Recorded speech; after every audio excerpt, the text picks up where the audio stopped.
This conference start? will now be recorded. Today is Wednesday, September 23rd, 2020. And this is a go-to meeting for the City of Somerville Community Preservation Committee. And the meeting time is 6:32. So I'm going to do a roll call for members. Laura? Present. Tatiana? Present. Heather? Not here. Christina? Present. Caitlin? Present. And Amelia and Louisa are going to hopefully join later. Yeah. So we'll go through the agenda, and item number 1 is a public comment period. Does anyone have any comments from the public?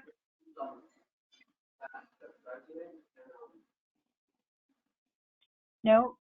So we have no comments from the public, so we'll move to the next item on the agenda, the appreciation of the summer youth that did a video for the Community Preservation Committee. I hope everyone saw that.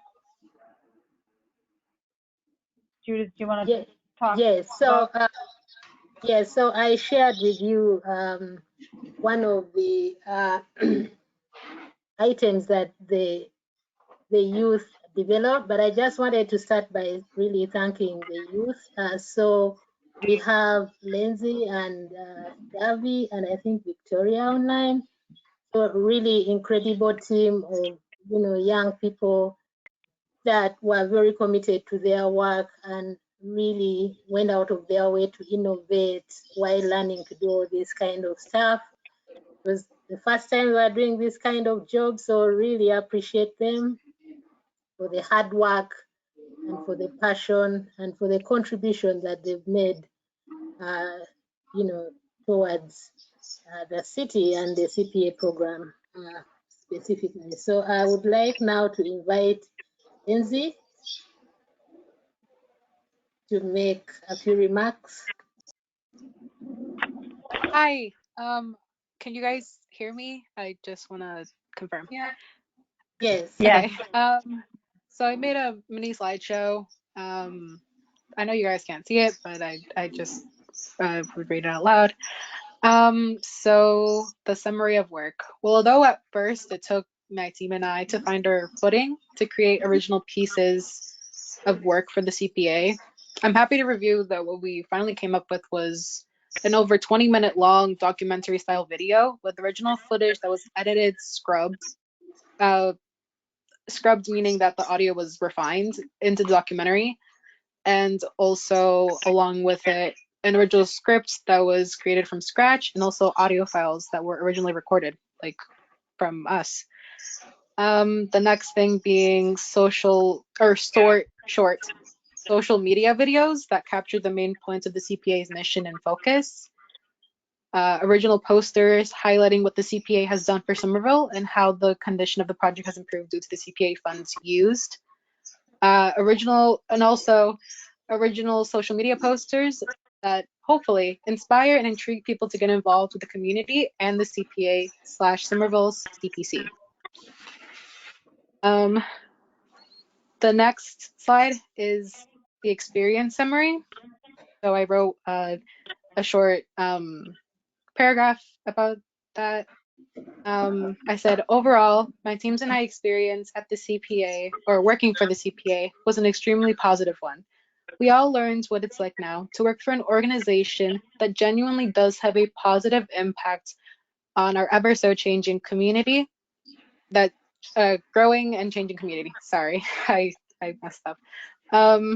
We all learned about teamwork, determination, responsibility, and dedication.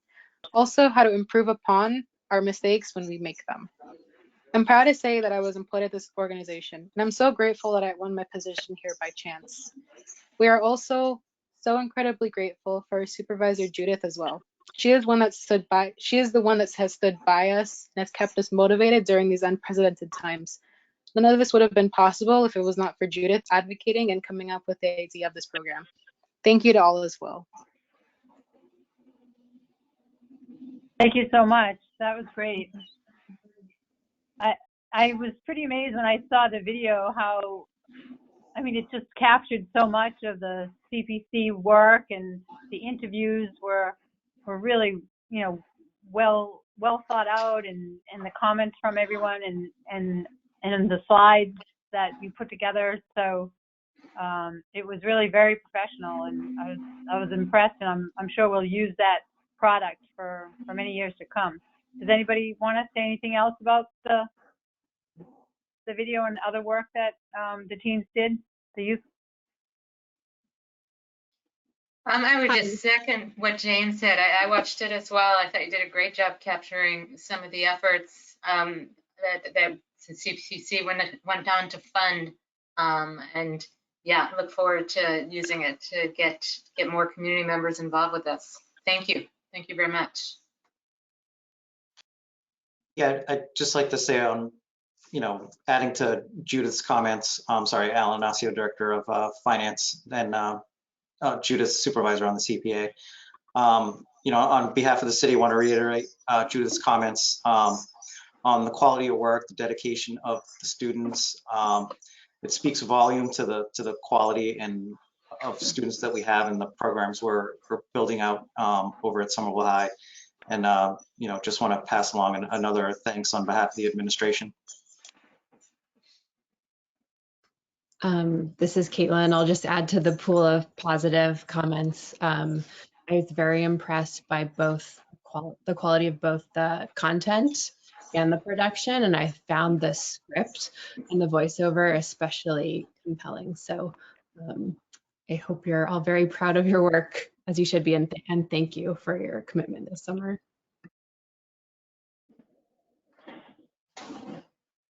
Thank you so much.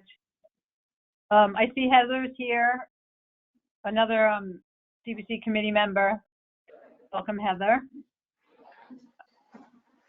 So the next item we have on the agenda is the approval of the July 22nd meeting minutes. Does folks have any edits or changes to those minutes?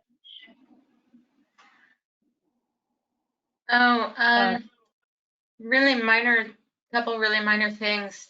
I just noticed that every time there was a dollar figure, it was both the symbol and the word dollars after, and it's a little repetitive. So once you do the symbol, you don't need to write out the dollars. And then also really minor again on page 1. The first motion made under agenda item 3, a motion made by Ms. Heather.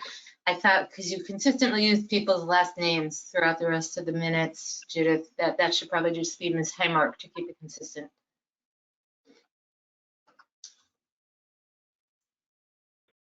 Yeah, thank you.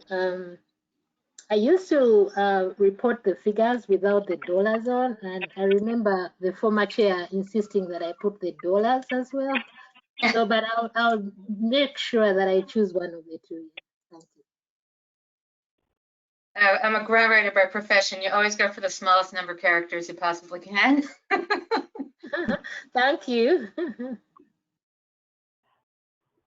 So if there are no other comments, does someone want to make a motion to accept the minutes with the edits that Laura has suggested? I will. I'll make. Or Heather can, I don't care. I second that. This is Heather, and I second that. Okay. Project updates. Judith, do you want to? We have to vote on that, Jane, technically. Oh, I'm sorry. So who? All Heather in favor. seconded. Laura made the motion. All in favor? Sorry. Aye. Okay. Tatiana. Hi, sorry. My internet went a little wonky for a moment. I don't think I caught what you said. Do you approve the meeting minutes of July 22nd? I do, thank you. Sorry about that. The internet's a little Okay. slow here. My best. No worries. So the meeting minutes are approved. Okay. Project updates. Yeah, so sorry, before the project updates, I wanted to mention that for the summer youth, you're welcome to stay, but if you'd like to leave, that's okay. So for the project update, so Louisa or Andrew will be giving the updates on the open space projects, but I'll start with the ones for the historic projects. So Eleanor is not able to join us, but she received a letter about an award that will be presented to the Mystic Waterworks project. So she was happy to report that this year the Mystic Waterworks will be awarded the Mayor Thomas M. Manino Legacy Award, and this award is given to honor projects that represent the strong foundations and supportive collaborations that bring new life to historic buildings and landscapes and push boundaries and create aspiration for historic preservation in the Commonwealth. One thing about this award is that these projects are also normally nominated or recognized for being transformative, embrace the community, create partnerships, and revitalize the best of the past to make something good for the future. And as you may all know, the Mystic Waterworks converted the historic Waterworks building into the 25 affordable apartments. So this is very good news for the CPA as well and CPC, because these were one of the first projects that the CPC awarded funds. I also wanted to give an update on the West Branch Library. I think for those of you who watched the documentary, you might have seen that the elevator is now installed and the landscape works about to commence. The Grace Baptist Church repairs of the roof are also commenced. For the Elizabeth Peabody House, the fire alarm installation was completed in July. And for the museum, we are also happy to report that they are going to start the construction of the elevator in November. We are processing their first payment, and hopefully within a week or so, they should be able to receive this funding. So if Louisa is not yet here, or if Andrew would like to wait for Louisa, we could proceed to the fifth item. Andrew.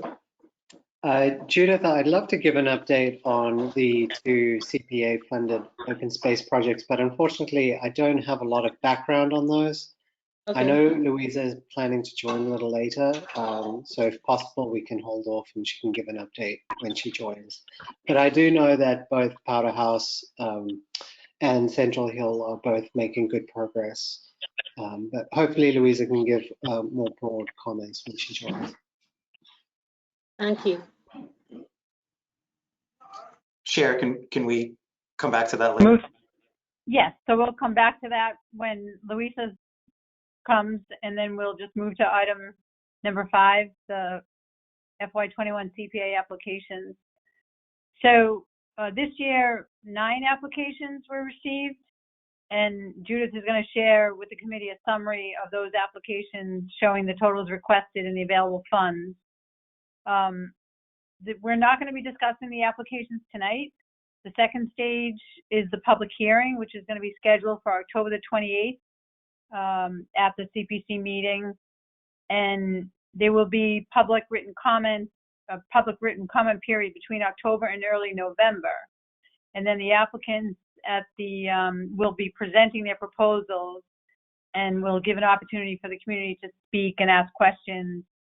and also would need to get a volunteer from the committee to be the timekeeper to make sure that the presentations are within a time period so that we can hear all of the applicants. And then we will discuss the applications and approval of the funding recommendations at the November meeting after the budget fixing. And then those funding recommendations will then be submitted to the council for approval in November, December. Does anybody have any questions with the process before we go into more detail on the summaries? But I think 9 applications that might be a record. I mean, I think we have not received that many in the past, I don't think, since I've been here. Jane, I'm sorry if you already said this, but is there a date yet for that public hearing? I know it was October 28th was the tentative date. So that is the date, October That's the 28th. date. Okay. Yeah. Thank you.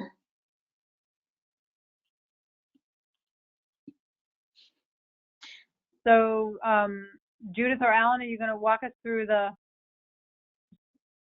application summary? Yes, thank you, Chair. So this year, I took a quick look at the spreadsheet I believe might have been used previously, and I just wanted to make some quick modifications to try and hopefully make it a document that we can use as sort of a working document or a working tool as we go through the process. So if you pay attention to the top corner here in rows 3 through 10, what I just wanted to provide was just a quick. Alan, is there any way to make it a little bit bigger? Yeah, let me, yeah, absolutely.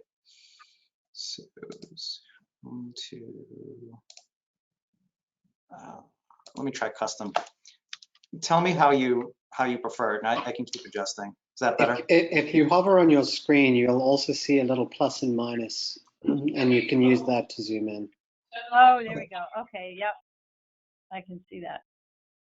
Is that good? Thank you. Yeah. Okay. Does that work for everybody? Okay. Okay. Okay. Yep. So if you focus your attention on rows 3 through 10, what I would try to provide in this box is just a quick summary reminder of the approved amounts in the FY21 budget. So open space was $438,438. Historic preservation was $328,829. And just also a quick reminder that out of that amount, we will need to reduce that by the required debt service that we've taken on for the West Branch Library. Similarly with housing, the housing allocation was $1,096,095. And again, similarly with the 100 homes bonding that we did, we'll have to net out the required debt service for the year of $314,500. Then we'll have our budgeted reserve, which leaves us a net amount of $1.639 million. So if we just go to the straight applications, I'll put the West Branch debt service here. And as you'll notice, I put the total requested, and I went ahead and put it as total recommended because pretty much this isn't a debatable item. It's a legal obligation. So I just went ahead and put it under recommended. Again, Central Hill campus here is highlighted because this was previously approved in a prior meeting in June, I believe. So just wanted to keep in mind that this has been approved, and so when we look at what's available, we should keep in mind that this has been committed as a prior obligation. The Healy top lot has applied for $400,000 for improvements to the top lot at the Healy recreational area. $50,000 has been requested to fund as seed funds for the open space acquisition fund. So that's pretty much your applications in the open space and recreation area category. So as you'll see, there are $656,000 worth of applications. Again, tying back to the budgeted amount of $438,438. And then please keep in mind, I should have brought this down to the bottom. I'll do that on a future on a future version as we're working with this, but 206,000 has been previously committed to that Central Hill project already. So it'll leave us with about a net of 232-ish dollars to allocate to the remaining open space applicants, strictly from the open space category, not barring any additional recommendations from the budget reserve. So moving on over to the historic preservation, there were quite a few more applicants. So we had 125,000 from the Broadway House, 100,600 for the collection care at the Somerville Museum application, a modest 3,500 from the Works Progress Administration bas relief restoration project, 95,000 for the Elizabeth Peabody House exterior wood trim repairs, which I know there were some previous questions at the July meeting, which our planning and zoning team will be working closely with them, working through the zoning process. Grace Baptist Church applied for $419,000 for work on their structure, and the Broadway Winter Hill Congregational Bell Tower, $90,000. So as you can see, this is a very competitive category, over $800,000 in applications, with the net 200, the budgeted allocation minus the debt service, a relatively small $200,000 to allocate from the 800,000. And then of course, we'll need to make funding decisions of how to allocate the budgeted reserve of 219,000. And then finally going over to what is a slightly easier process, at least for this committee, is that the housing allocation was $1,096,000 minus the debt service, so $781,000 will be flowing over to the Jobs Trust for their consideration of various projects. One thing I wanted to note here, it was that an application or a request did come in from the Somerville Cares Fund, which is the private, I guess I can best categorize this as the private donation collaborative that's been working with the city during the COVID pandemic. They requested $2 million.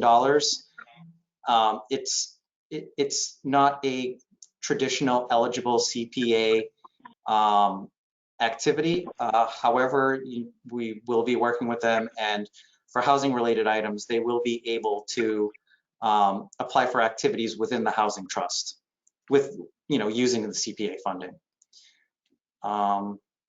So with that said, a couple other things. I'm sorry, I apologize if I can't remember if you mentioned this, Chair Carboni, but our legal team will also be looking at these applications, and we will make any comments also as an administration when we make our funding recommendations and work with the committee.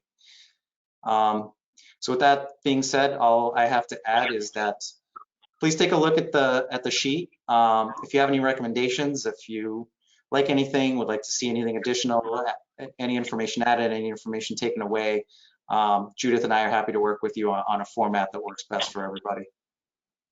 Thank you. Does anyone have any questions on the spreadsheet? I just have a minor comment that for the description for the Central Hill project, it looks like that needs to be updated. It doesn't look like it matches the project. Yes, as Powder House, you're correct. We will make that edit. Other than that, I really like the organization and easy to understand. Thank you. Yeah, the format is great. I had one question on the open space. So can you just tell us, Alan, again, how much we have available in the open space category? Yep, so if you go down, looks like there were $656,000 worth of projects, and that counts the 200 that the committee has previously obligated in June. So there are 438,000 just from the I'll call it pure open space allocation. minus the 206, so that leaves us at like roughly 432 remainder. I should have dragged down this 206 next to the already allocated, but they'll be roughly, quick math, 232,000. And of course, we'll be able to pull from budgeted reserve as well. Right. So it looks like the historic preservation is significantly higher than what's available, and the open space is higher than what's available, and the only opportunity is the budgeted reserve to go towards either of those. There is a small chance in the budget fixing that, we might be fortunate enough to maybe potentially have some more state match, or we'll take the budget update into consideration as well, but it clearly, obviously, most likely won't. There will be funding gaps, large funding gaps. I am a little bit confused about. You go first? I can go after. Sorry, who's? I was confused about the CARES COVID fund they're asked. I mean, what are they real? I understand you guys are going to be working with them, but what realistically are they looking for? Because what they're asking for, 2.15 million, is more than we have in total. I mean, let alone what we could possibly manage to assist them with. It doesn't seem very clear what their expectations are from us, or what they want from us financially. It's a little anyway. I'll turn it over in a minute if Judith has any additional details to provide on how this application came in, or how they were directed to us. Again, as I think you're pointing out, this doesn't fit a clear CPA eligible related activity.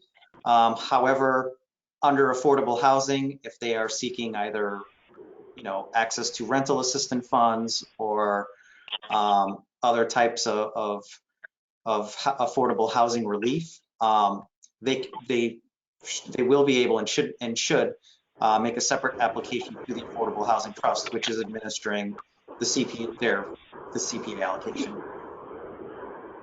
So would we even be looking at their request, or would the Affordable Housing Trust be handling it? That's where part of where I'm confused here. It's the Affordable Housing Trust. This is just for informational purposes. Oh, okay. Right. I think you put it on there as part of an application that's received. I think when we have our discussion the next month, it's clear that this is not eligible for CPA, except for under the affordable housing piece. Correct. Okay, thank you. That helps a great deal with my understanding of the situation. Thanks. Thanks, Tatiana. So, sorry, I also wanted to add that for the affordable housing application, it's a different process. So they will still have to apply, when they call for these proposals. So we can't just submit it to the affordable housing. Yeah, the administration is working closely with the Somerville CARES Fund, so we'll be in contact and walk them through the process. Great. Well, thank you for this spreadsheet, Alan. It was really helpful, and I think it'll be good next month when we go through the process. But I think it's going to be a real challenge for the committee to figure out what gets funded. Obviously, we need more money, but I know Judith sent the applications, all the applications to everybody. So for the next meeting, if folks could just make sure they review them, and if they weren't able to download the copies, let Judith know, and she can try to resend. But I think, and she'll also have them, on the share screen at the meeting. But I think everybody needs to, look at the applications individually as well. I had one question about the format. I had added like another line at the bottom just to subtract the available funds from the requested funds to kind of know what that delta is. And perhaps that's a little bit more of an informal thing that we can each do on our own. It might be just too many line items, but I found that useful in terms of just looking at the projects with that number in mind, knowing, kind of how much we were looking to shave off. We can easily add a line. I was debating when I was putting this together, the detail versus, not making it too cluttered or confusing. But Yeah. if, now that everyone's had a look at it and feels comfortable with it, adding a line is certainly pretty simple.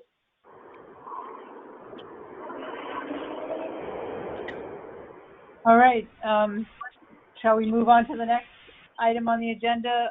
Other business, Judith, that you have to bring Yeah, up so to the I think committee? Louisa has joined. Oh, Louisa. and Oh, go through. caller 2. Is that you, Louisa?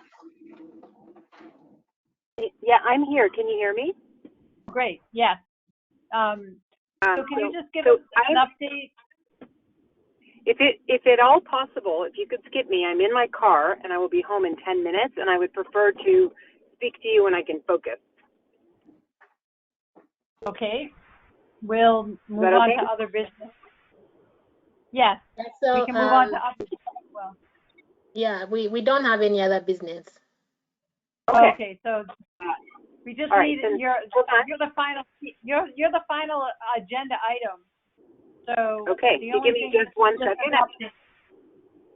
Okay, if you can give me a second, I'm going to pull over and then you will have my full attention.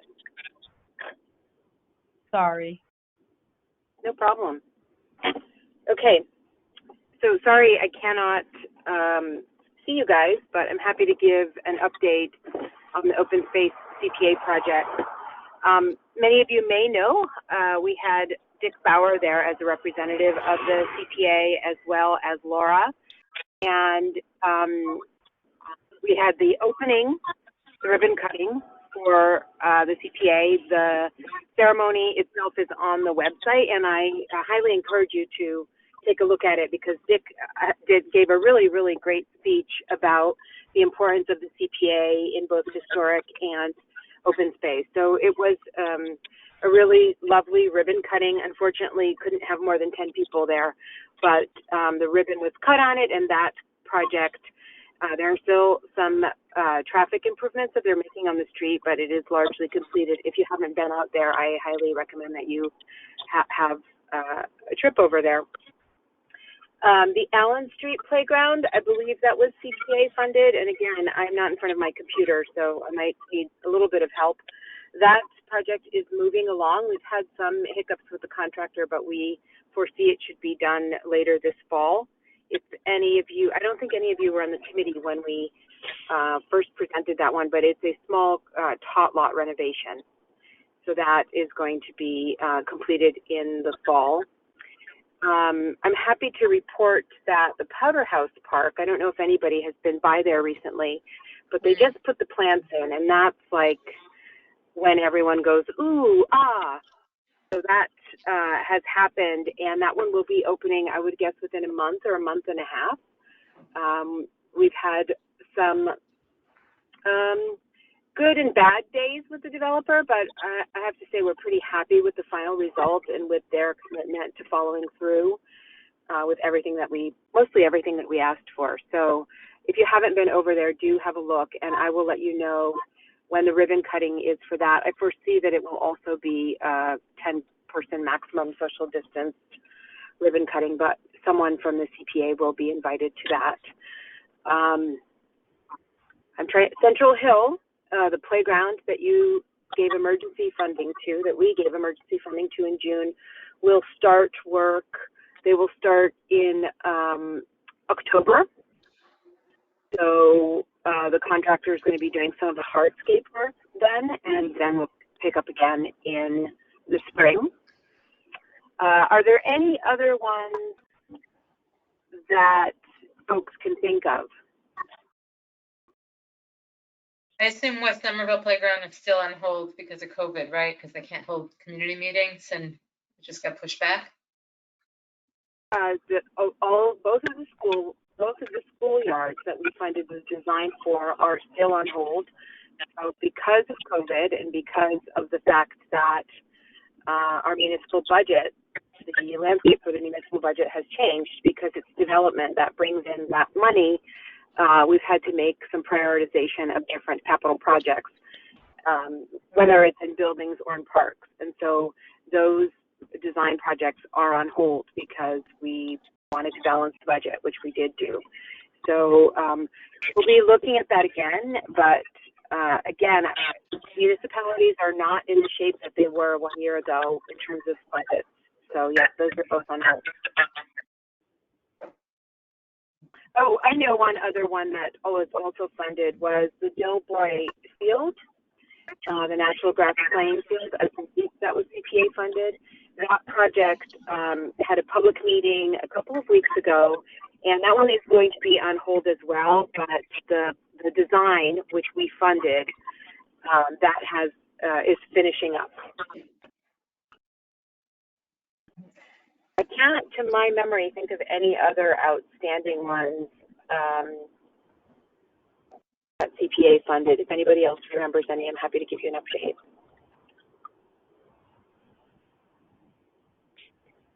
There was the pollinator garden, but I think that's complete now, right? Yep. Yes, the pollinator garden has been completed. That has been a tough and very drawn out project, but to my knowledge, it's completed. They did install some really beautiful chairs there that were made out of the trunks of trees. Those have been put in. I don't quite know if much thought has been given to who's going to maintain that garden, because you have to have a level of horticultural knowledge, but I think it is still open. I think we haven't finished spending all of the money, but if you go by there, I think it's largely been completed.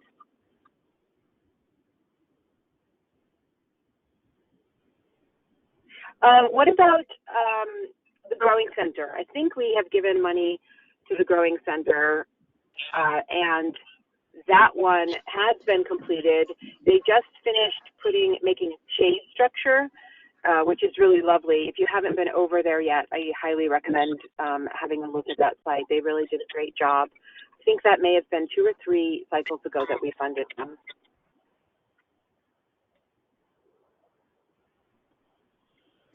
Great. I can't Thank you, Louise.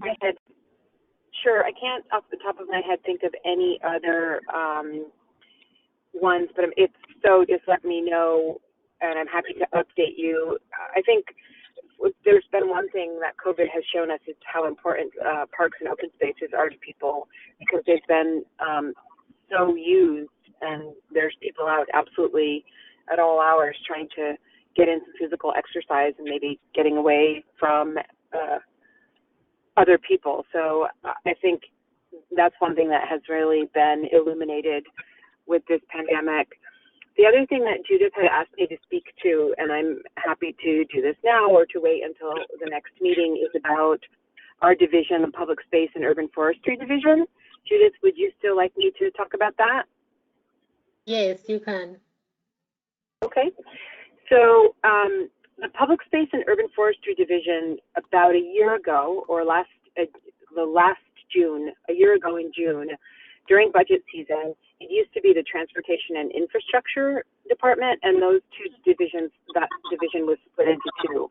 So we now have a Department of Mobility, and we have a Department of the Public Space and Urban Forestry. And that, I became director of that in November of last year. And the focus of that division really is parks, public spaces, plazas, urban open space, and then urban forestry. Andrew Lowe, who I think is on the call, and I'm not sure if you guys have seen his face or if he's just, he's been listening in. He will be taking over my seat probably in November.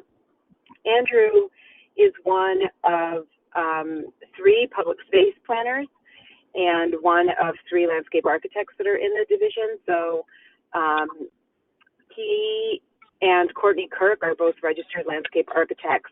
And then we also have Arne Franzen. And the 3 of them are working mainly on public space projects, and those range from things like a playground or a park to helping set up, for example, during COVID. In fact, we've done a lot of COVID work, but one of the ones that makes sense with public space is helping the restaurants head up for outdoor dining and making sure that those are safe. We've also been working on election sites and helping make sure that when you go vote in person, it's socially distanced and safe.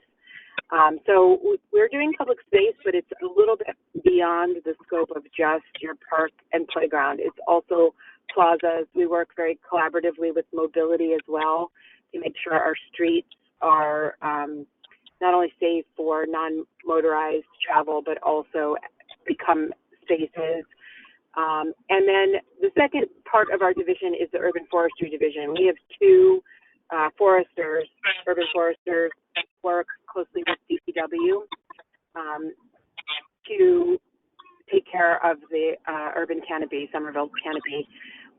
There are two guiding plans in our division that I would say are, if you're looking to know more, are important.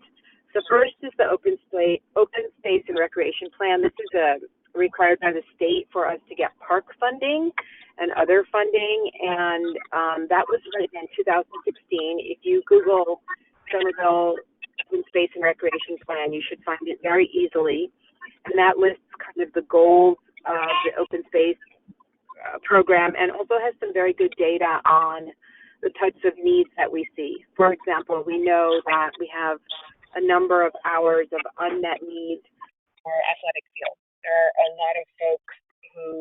lot of youth athletes who are trying to program field space and are not able to get that. And there is, a very big debate about whether or not we should use synthetic turf fields or not. And if you go to that plan, you will see the Fields Master Plan, which was a very elaborate study on why we make the decision to use synthetic turf fields, given how many fields we have and the needs. And again, it's not because we hate the environment, which is... Louisa, your audio is getting worse. All right. Can you hear me now? Yes. Is this better? Much Can you better. hear me? Okay. Yes, So yes, what I was saying is that in the open space plan, you will find both data on fields, you'll find data on ADA and our parks, and a number of other data-heavy plans that are done from which we make decisions. And so fields are a very important need that we have. We hear frequently that community gardens are a very important need. We also hear the opposite, which is that community gardens are exclusive spaces and are not truly public, and people do not want them. And then the other thing that we know that we need from Summer Vision and other processes is more open space. So one of our goals is to constantly try to grow our open space network and get more park land and open. Another thing that I think is important to know that we work on, because we're spending so much time on it recently, is when a developer comes into Somerville and they are building a building, they're required to give us some open space. Both Andrew and Courtney and I work very collaboratively with those developers to assure that we get the quality open space that we want. And a lot of our work lately has been focused on guidelines, writing guidelines, and making sure that people understand what is public space and that it truly reads as public space and is to a level of quality that serves our constituents. I have a lot of feedback on my end. I don't know if you guys can hear me clearly. We can hear you. Okay. And then finally, the last thing that I'll say about the plans that are kind of our guiding work that we're doing is that we are going to be releasing a draft urban forestry master plan, which has so much data it will make your head spin about the 14,000 trees in Somerville and our needs and vision going forward. There will be 2 public meetings that are coming up that you're welcome to attend, but also the plan will be put online shortly. And again, those are kind of long-range plans that then take a long-term vision, but then we are kind of going through and trying to achieve smaller bite-sized goals through them. Andrew, is there anything that I've forgotten?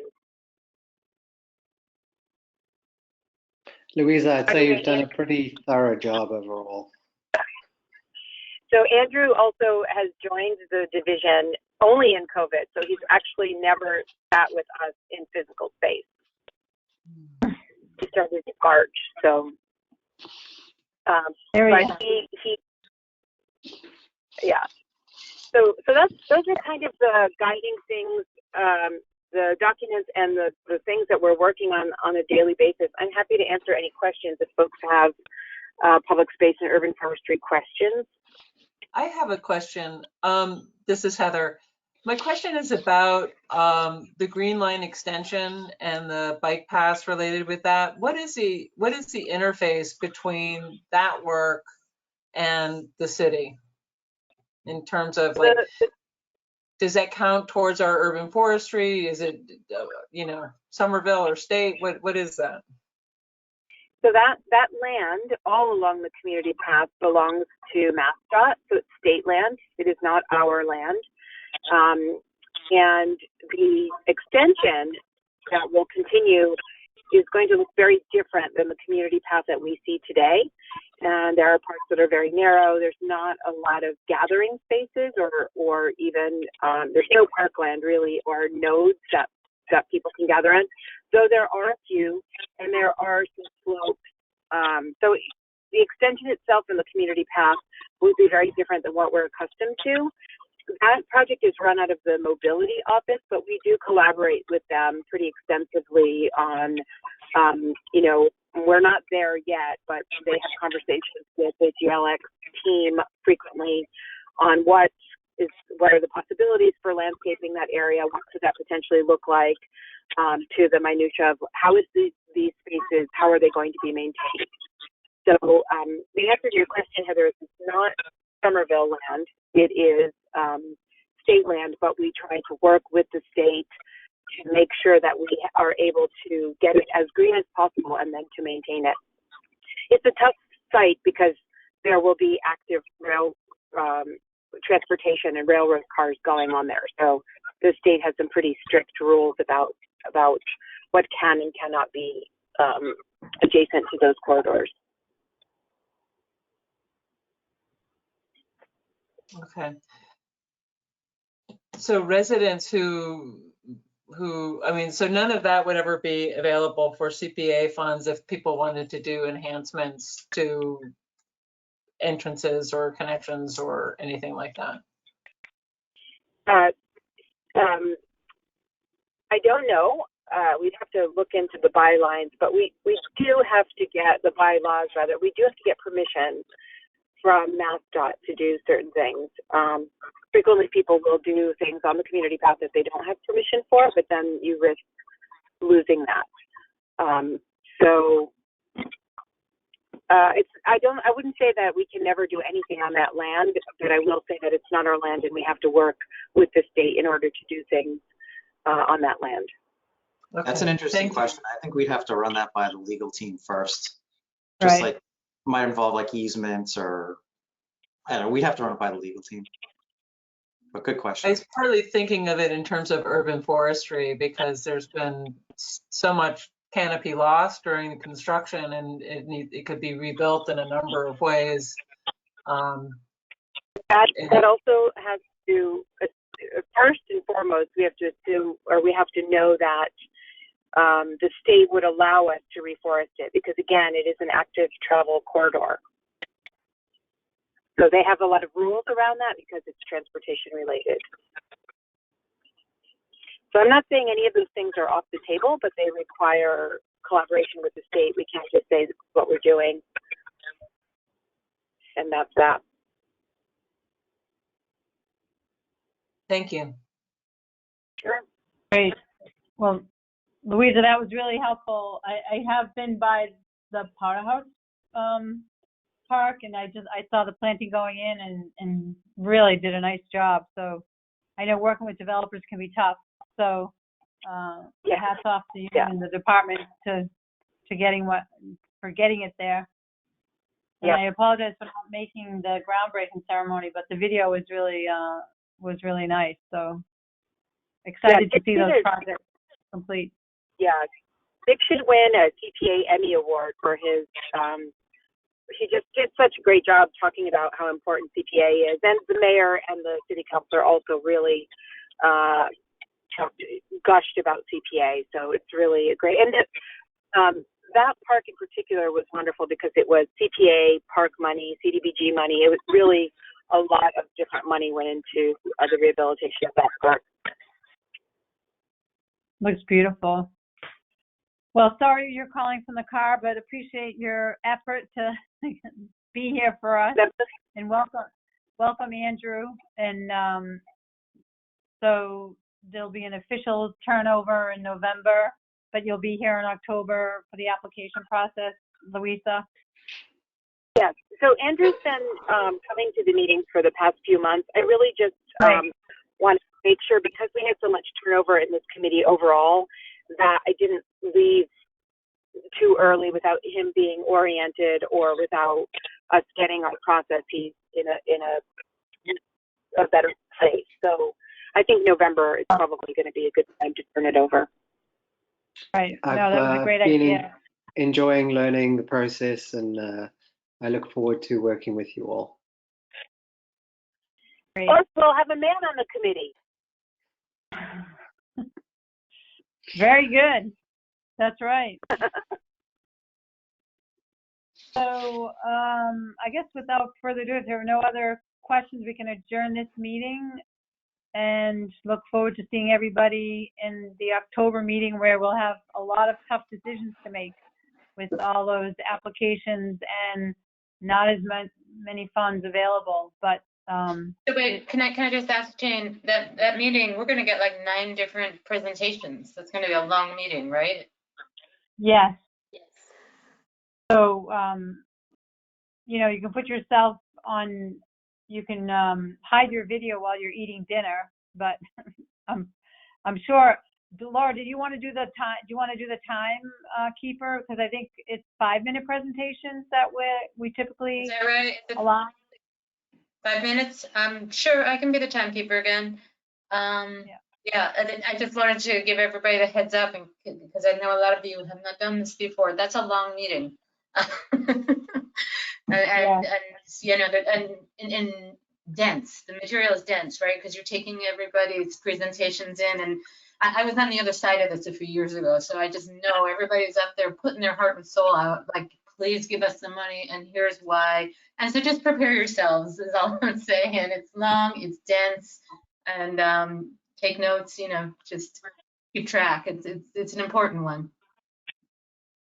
And yeah, I think too, I wanted to add that, you know, it's an opportunity for the members to ask as many questions if you need clarification or anything. That's the opportunity. So I think we'll give them maybe 7-minute presentation, and then we'll give another about 5-10 minutes for questions. So that's why it's a long meeting. Right. And do we actually vote on them? Not that night, not until November, right? It's right. No, so we don't vote on them until November. Right. Okay. But ideally, we all want to read the applications that Judith so kindly sent us in advance of October 28th, so that we have our brains around it. Right. Okay. In the November meeting, we'll have the long discussion where, you know, we'll look at everyone and make the hard decision on what to fund and how much. So as Judith said, and Laura, just everyone read the applications ahead of time and be prepared if there are questions we want to ask the applicant or each other. So just to, go ahead. Sorry, just to make sure I understand, for the October 28th meeting, we're just viewing the presentations, or are we also having an initial discussion on the projects? So I'll just go through it again. So the public hearing is scheduled for October 28th, and there'll be public written comments between October and early November. And then the applicants will present their proposals October 28th, and the CPC will discuss the applications and approve the funding recommendations at the November meeting. So we might, at that meeting, just ask a clarifying question to the applicant but we don't really go into detail about the application at that meeting. We just ask clarifying questions. It's Great. really And long. Yeah. You'd be too tired to discuss it at the end. So Jane, if I can just jump in, it's Louisa. So I think it would make the most logical sense if I hand it over to Andrew in December after this round is over, just to kind of complete that. That sounds great. Okay, that makes that sense. makes sense. Great. All right. So I think there are no other issues. We can adjourn this meeting, the CPC committee meeting, at 7:28. Oh, nice and early. I'll make the motion. I know. I make a motion. Does someone want to make a motion? Laura, make a motion to adjourn the meeting? Yeah, I Does did. anyone want to second it? I'll second it happily. All in favor? Aye. Raise your hand. Aye. Awesome. Meeting adjourned. Thanks so much, everyone, and look forward to next month. And thanks, Alan, for your information and presentation. Yes. Thank Thank you. Thank you. Bye, Bye. Thanks, Judith. everyone. Thanks for all And your then work. you guys here at the V&A. Bye, Tim. Bye, Tim. Good night, Tim. Good night. Thanks for